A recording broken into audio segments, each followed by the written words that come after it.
ಸಮಾಜದಲ್ಲಿರುವ ದುಷ್ಟ ಶ್ರೀಮಂತರನ್ನು ಮೆಚ್ಚಿಸಿರಲು ಇನ್ನು ನಮ್ಮ ಮುಂದಿನ ಕೆಲಸವೇನು? ಜೀವ, ಇನ್ನು ನಮ್ಮ ಮುಂದಿನ ಕೆಲಸ ಆ ಜಯರಾಜ ವಿರಾಟನ ತಲೆ ತೆಗೆಯುವುದೇ ಒಂದೇ. ಆಗಿಲ್ಲ ನಿನ್ನ ಆಸೆಯಂತೆ ಅವರಿಬ್ಬರನ್ನು ನಾವು ಗುಂಡನ್ನು ಚೆಂಡಾಡೋಣ.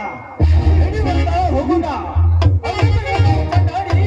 ಈ ರುದ್ರಮನಿಗೆ ಭದ್ರಗೊಳಿಸಿದ ಆಯ್ತನ ನಿನ್ನ ಮಾತಿನಂತೆ ಮುಂದೆ ನಾವಿಬ್ಬರು ಚಲ ದೊಡ್ಡ ಚಿರತೆ ಆಗೋಣ. ಮುಂದೆ ನಾವಿಬ್ಬರು ಜೋಡಿ ಚಿರತೆ ಆಗೋಣ.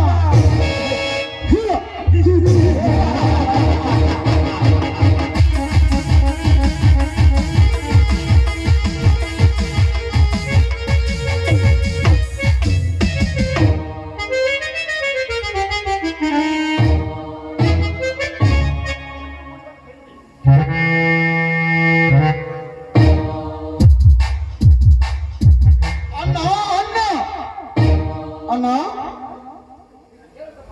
ತಮ್ಮ ಬರತ್ತ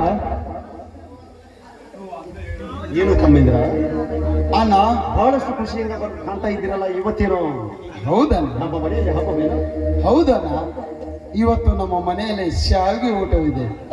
ಯಾಕಂದ್ರೆ ಆಸಕ್ತಿನ ಸುಳಿ ಮಕ್ಕಳನ್ನು ಹೆಚ್ಚಾಗಿ ಕತ್ತರಿಸಿದ್ವನ ಅದೇ ಸಂತಸದ ಸಮಯಕ್ಕೆ ನಮ್ಮ ಮನೆಯಲ್ಲಿ ಶಾವಿಗೆ ಊಟ ಮಾಡ್ತಾಳೆ ನಮ್ಮ ಅತ್ತಿಗೆ.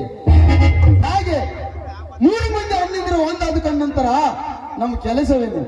ಅತ್ತಿಗೆ ಶಾವಿಗೆ ಊಟ ಮಾಡ್ತಾಳೆ. ನಡ್ರಿ ಊಟ ಮಾಡೋಣ. ನಡ್ರಿ ನಾವು ಹೋಗೋಣ. ಇದ್ದರಿರಬೇಕು ನಿಮ್ಮಂತ ಅಣ್ಣ ತಮ್ಮಂದಿರು. ಸಹೋದರರೇ, ನನ್ನ ಅಂತರದಲ್ಲಿ ಉರಿಯುತ್ತಿರುವ ಬೆಂಕಿ ಎಂದು ನೊಂದಿತೆ ಸಹೋದರರೇ, ಎಂದು ನೊಂದಿ ಹೋಯಿತು. ಈ ನಿಮ್ಮ ಸಂತೋಷ, ಈ ನಮ್ಮನ್ನು ಎಲ್ಲರನ್ನು ಒಂದುಗೂಡಿಸಿದ್ದಕ್ಕಾಗಿ ಆ ಲಕ್ಷ್ಮೀ ದೇವಿಗೆ ಆದರೆ ಸುಮಾರು ದಿನದಿಂದ ನಿಮಗೆ ಪರಿಚಯವಾಗಿದ್ದ ಆ ರಾಮನ ಮದುವೆ ಇವತ್ತೇ ಇಟ್ಟುಕೊಂಡಿದ್ದಾನೆ. ಅವನಿಗೆ ಅಕ್ಷತೆ ಹಾಕಿ ಅವರ ಮದುವೆಯನ್ನು ಮುಗಿಸೋಣವಂತೆ. ಆಯ್ತಣ್ಣ, ನೀ ಹೇಳಿದಂತ ಆಗಲಿ.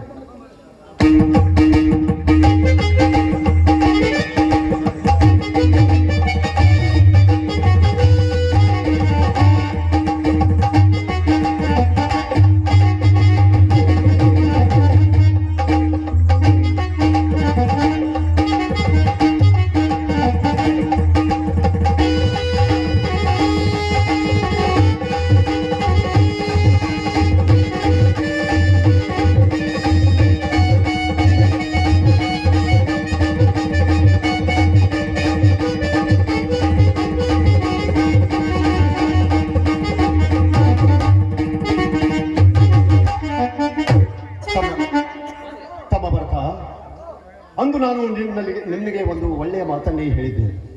ಆ ನನ್ನ ಮಾತನ್ನು ಚಾಚು ತಪ್ಪದೆ ಪಾಲಿಸಿದ ನಿಜವಾದ ನನ್ನ ತಮ್ಮ ಅಂತಂದ್ರೆ ಭರತ. ಶರತ, ಇಷ್ಟೊಂದು ಸೇಡಿಟ್ಟು ಹೋರಾಡಿ ಕೊನೆಗೂ ನಿನ್ನ ತಂದೆ ತಾಯಿಗಳ ಆತ್ಮಕ್ಕೆ ಶಾಂತಿ ಪಡಿಸಿ ನಿನ್ನ ಸೇಡನ್ನು ತೀರಿಸಿಕೊಂಡೆ. ಬಾ ಅಂತ ಹೇಳ್ರಿಪ್ಪ. ಹೊಸ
ಶ್ಯಾಮನ ಗೆದೀನಿ.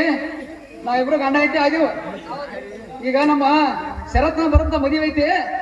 ಹೋಗಿ ಅಕ್ಕಿ ಕಾಳು ಹೋಗಿ ಊಟ ಮಾಡಿ ಬರೋಣ. ಇಬ್ರು ಮದುವೆ ಆಗಿರ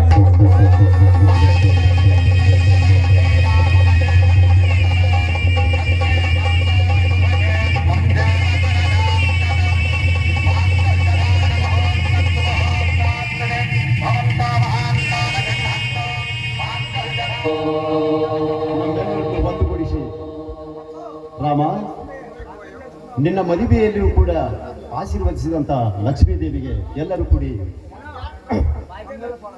ಮಂಗಳವನ್ನು ಹಾಡೋಣ.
ನಮ್ಮೂರಿಗೆ ಸಂಗೀತ ಬಳಗವನ್ನು ತಗೊಂಡು ಬಂದಂತ ನಮ್ಮ ಆತ್ಮೀಯ ಸೋದರಾಗಿರುವಂತ ಸೂರ್ಯವಂಶಿ ಸಂಗೀತ ಬಳಗ ತಂಡಕ್ಕೆ ನನ್ನ ಅಭಿನಂದನೆಗಳು. ಅವರ ಜೊತೆಗೆ ತಬಲಾ ಮತ್ತು ರಿದಮ್ ಗಾಯಕರು, ಅದರ ಜೊತೆಗೇನೆ ನಮ್ಮ ರಾಜು ರಾಮಾಸಿನ್ ಚಚಡಿ ಒಳ್ಳೆಯ ಒಂದು ಸೌಂಡ್ ಅನ್ನು ಕೊಡೋದ್ರ ಮುಖೇನ ಲೈಟ್ ಮ್ಯೂಸಿಕ್ ಅನ್ನು ಕೊಡೋದ್ರ ಮುಖೇನ ಸೀನು ಒಳ್ಳೆಯದಾಗಿತ್ತು. ಅವ್ರಿಗೂ ಕೂಡ ಅಭಿನಂದನೆ ಸಲ್ಲಿಸ್ತೀನಿ. ಅದರ ಜೊತೆಗೆ ಈ ಒಂದು ಗ್ರಾಮಕ್ಕೆ ನಿರ್ದೇಶಕರಾಗಿ ಆಗಮಿಸಿದಂತ ಸೋದರ ನಮ್ಮ ಮಾಮನಾಗಿರುವಂತ ವೀರೇಂದ್ರ ತಳವಾರ್ ಆಗಿರ್ಬೋದು, ಅವರ ಜೊತೆಗೆ ಈ ಒಂದು ಗ್ರಾಮಕ್ಕೆ ಕಲಾ ಪ್ರದರ್ಶನ ಮಾಡಲಿಕ್ಕೆ ಬಂದಂತ ಆ 3-4 ಗಂಟೆ ಡ್ಯಾನ್ಸರ್ ಒಬ್ಬರು ನಡೆದು ಆ 4 ನಟಿ ಕಲಾವಿದರಿಗೆ ಕೂಡ ನಮ್ಮ ಊರದ ಪರವಾಗಿ ಅವರಿಗೂ ಕೂಡ ಅಭಿನಂದನೆ ಸಲ್ಲಿಸ್ತೀನಿ. ಹುಡುಗರನ್ನ ಕರೆದುಕೊಂಡು ಒಳ್ಳೆ ಅತ್ಯುತ್ತಮವಾಗಿ ನಾಟಕವನ್ನ ಎಲ್ಲ ನಾಟಕ ವೀಕ್ಷಣೆ ಮಾಡುವಂತ ಬಂಧುಗಳಿಗೆ ಬಹಳಷ್ಟು ಅಚ್ಚುಕಟ್ಟಾಗಿ ನಾಟಕವನ್ನ ಪ್ರದರ್ಶನ ಮಾಡಿದಿರುವಂತ ಎಲ್ಲ ನಮ್ಮೂರಿನ ಯುವಕ ತಂಡದವರಿಗೂ ಕೂಡ ನಾನು ಅಭಿನಂದನೆ ಸಲ್ಲಿಸ್ತೀನಿ. ಅದರ ಜೊತೆಗೆ ಏನು ಬೆಳತನಕ ಕುಂತು ಇಲ್ಲಿ ನಾಟಕವನ್ನ ನೋಡಿ ಯಶಸ್ವಿಗೊಳಿಸಿದಂತ ಎಲ್ಲ ಅಣ್ಣ ತಮ್ಮಂದರಿಗೆ, ಗುರು ಹಿರಿಯರಿಗೆ, ಯುವಕರಿಗೆ, ಅಕ್ಕ ತಂಗಿಯಂದರಿಗೆ ಎಲ್ಲರಿಗೂ ಕೂಡ ಅಭಿನಂದನೆ ಸಲ್ಲಿಸಿ ಈ ಒಂದು ಕಾರ್ಯಕ್ರಮ ಯಶಸ್ವಿಯಾಗಿ ಜರುಗಿತು ಅಂತ ಹೇಳಲಿಕ್ಕೆ ನಮಗೆ ಸಂತೋಷದ ವಿಷಯ. ಇದು ಯಶಸ್ವಿಯಾಗಿ ಜರುಗಿದೆ. ಮುಂಬರುವ ದಿನಗಳಲ್ಲಿ ಕೂಡ ಯಶಸ್ವಿಯಾಗಿ ಸಾಗಲಿ ಅಂತ ಲಗ್ಮಾದೇವಿ ಹಾಗೂ ಕರಿಯಮ್ಮದೇವಿ, ಸಿದ್ದೇಶ್ವರ ಬಸವಣ್ಣವರ ಮತ್ತು ಹನುಮಂತಜ್ಜ ಅವರ ಆದಿಯಾಗಿ ತಮ್ಮೆಲ್ಲರಿಗೂ ಮತ್ತೊಮ್ಮೆ ಮುಗಿದೊಮ್ಮೆ ಧನ್ಯವಾದ ಸಲ್ಲಿಸಿ ನನ್ನ ಮಾತನ್ನು ಜೈ ಕರ್ನಾಟಕ.